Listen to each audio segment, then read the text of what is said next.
join DM and CM भनेर त्यो दुईटा जोइन र हामी परपेन्डिकुलर यो परपेन्डिकुलर बेस र समिटमा परपेन्डिकुलर हुन्छ है यो मिड पोइन्ट त हो मिड पोइन्ट छ मिड पोइन्ट भएर चाहिँ हामीले प्रुफ के गर्नुपर्ने छ दिस अल्सो 90 डिग्री यसले यहाँ 90 डिग्री बनाउँछ यसले यसमा पनि 90 डिग्री बनाउँछ भनेर समिट है 90 डिग्री बनाउँछ अब हामीले DAM यहाँ मैले देखाइनँ किनभने हाम्रो लागु पर्ने छ आयो DAM यो यतापट्टिको ट्रायंगल है यतापट्टिको ट्रायंगल साइड एंगल साइड किन यो साइडसँग यो ट्रायंगललाई कम्पेयर गर्छ this and this side are equal this yani the midpoint and this are equal this also 90 therefore AD equal to BC side this angle DAM 90 degree yam BC 90 degree angle triangle का नाम बता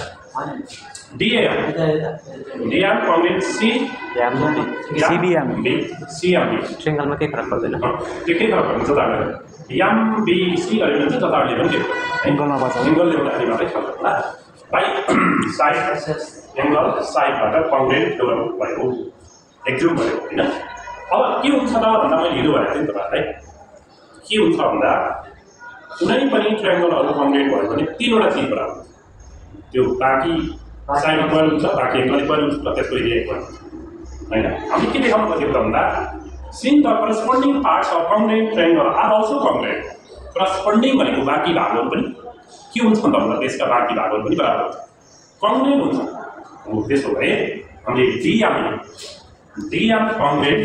यो देखाउनु खोजेको किन भन्दा यसलाई चाहिएको छ नि त फेरि यो ट्रायंगल कम्बिनेट गर्छ नि त यो दुईटा ट्रायंगल कम्बिनेट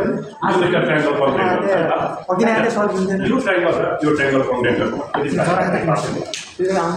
यो कति यसमा अब यो ट्रायंगल हामीले के गरेछ भन्ने कम्बिनेट देखाइसकेपछि यो साइड र यो साइड हामीले करस्पोन्डिङ पार्ट यो करस्पोन्डिङ पार्ट वासर्दै यति बराबर करस्पोन्डिङ पार्ट्स भनेर यो बराबर देखाइ है यो बराबर देखाइसकेपछि अब यो ट्रायंगल र यो स्टार गरेको ट्रायंगल के कम्बिनेट भयो DAM कम्बिनेट CM यो दुईटा ट्रायंगल कम्बिनेट कसरी ट्रायंगल भयो यो साइड सँग इक्वल छ यो र यो साइड भएको कमन साइड हैन साइड यो ट्रायंगल पनि साइड ट्रायंगल कम्बिनेट गुणबाट प्रुफ हो अब हामीले के देखाउनु छ भन्दा अघि नै भनिहाल्यौं हामीले ट्रायंगल कम्बिनेट भयो भने त्यसको करस्पोन्डिङ पार्ट्सहरु पनि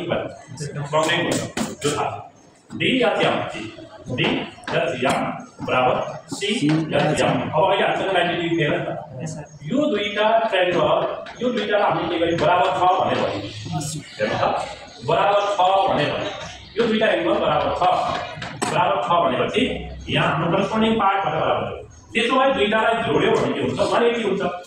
180 हुन्छ भने त दुईटा बराबर भयो भने त 90 भयो भएन यो दुईटै यहाँ this also 90 this also 90 दुवै 90 भयो 90 भएपछि DAM यो पनि हाम्रो के हुन्छ CM यो पनि हाम्रो करस्पोन्डिङ पार्ट चाहिँ को इक्वल भएको होइन यो एंगल हामीले करस्पोन्डिङ पार्ट्स अल्सो इक्वल त्यसपछि हामीले दुईटा एंगललाई के गर्यौं त भन्दा DAM र CM अलग है त्यसपछि AMD यो फेरि हामीले के गर्यौं यो बराबर गर्यौं फेरि यहाँ के गर्यौं त यो फेरि यो करस्पोन्डिङ पार्ट्स इक्वल हुन्छ यो करस्पोन्डिङ एंगल्स इक्वल यो करस्पोन्डिङ भनेको पनि बाकी ट्रायंगल कम्बिनेट भइसकेपछि यसले के भन्छ यो र यो एंगल पनि इक्वल छ यो र यो एंगल पनि इक्वल छ भने छ नि त करस्पोन्डिङ पार्ट्समा इक्वल छ त्यसो भए दुईटालाई अब हामीले के गर्यौं त भन्दा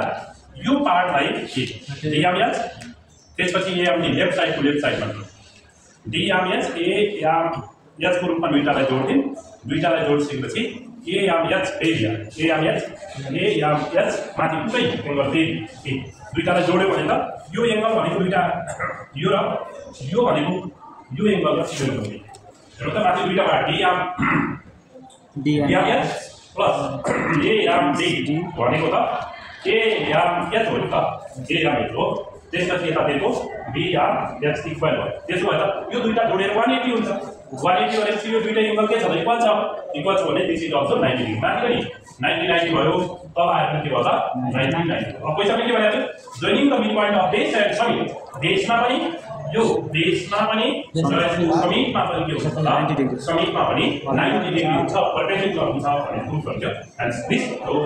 र